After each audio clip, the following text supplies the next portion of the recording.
Hey everybody, my name is Taylor Sparks, Editor-in-Chief of Integrating Materials and Manufacturing Innovation. We've got a paper today to talk about. It's about how we calibrate our crystal plasticity constitutive law to model additively manufactured alloys. And this work comes from lead author Sourav Saha at Virginia Tech, with contributions from co-workers at Northwestern University, as well as HIDENN-AI LLC. Okay. It's no surprise that additive manufacturing continues to be important, and we're still working on ways to best understand how to make things and how to get the right properties out of it at the end. But there's a lot of parameters to care about. It's been mentioned before, things like scan speed, laser power, hatch spacing, scan strategy, all will modify the end microstructure. And so no surprise that computational methods have been used to analyze, design, quantify uncertainties in this process, with the goal of understanding process, structure, property linkages. And there's many to choose from, right? There's computational fluid dynamics, finite element methods, cellular automata, kinetic Monte Carlo, crystal plasticity, or fast Fourier transform, on and on and on. In this paper, they're going to focus on crystal plasticity. They point out that it has been widely used to define microstructure property relationships in multi-scale simulations, but there's a catch. Crystal plasticity usually has a bunch of parameters that have to be calibrated.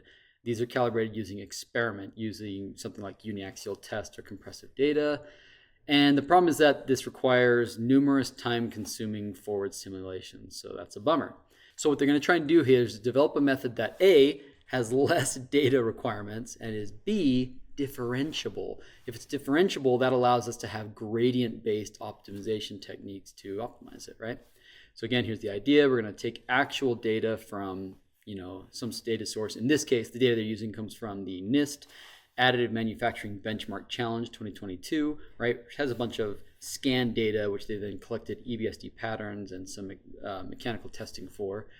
They're going to use that data to calibrate this crystal plasticity fast Fourier transform model. And then they're going to use that to then predict things they care about, like yield strength, okay?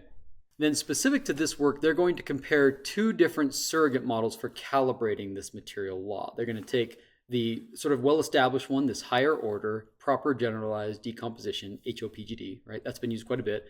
And then they have a new one, a novel deep learning method they're calling Interpolating Neural Network, INN, okay? And they're going to use these to try and predict mechanical properties for Inconel 625. Okay, what sort of information is in this data set? Well, you have different scan orientations, just X scanning or XY scanning, where you have both dimensions.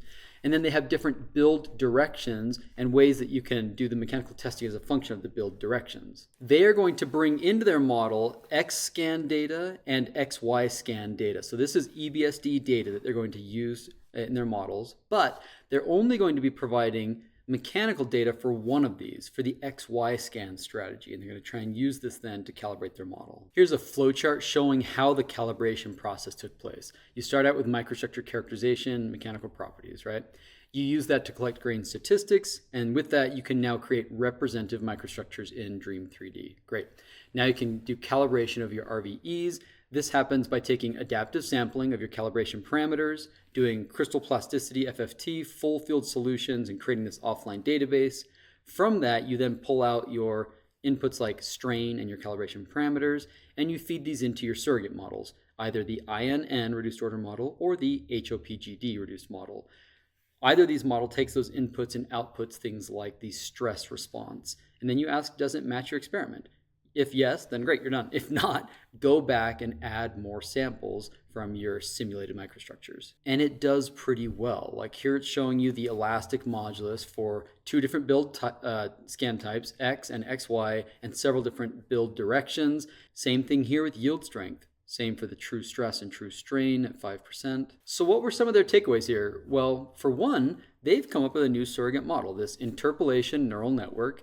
It has good performance, comparable with the sort of best, a widely used surrogate model, the HOPGD, but it performs well with this adaptive sampling approach that requires like orders of magnitude less data, which is going to be pretty awesome in terms of calibrating these things. Both models are able to predict properties of this Inconel 625 alloy fairly well. And then they note that there's pretty significant differences as you take into account the scan strategy, the build orientation, and ultimately the resulting microstructure in the mechanical properties that will come out of these Inconel 625 alloys.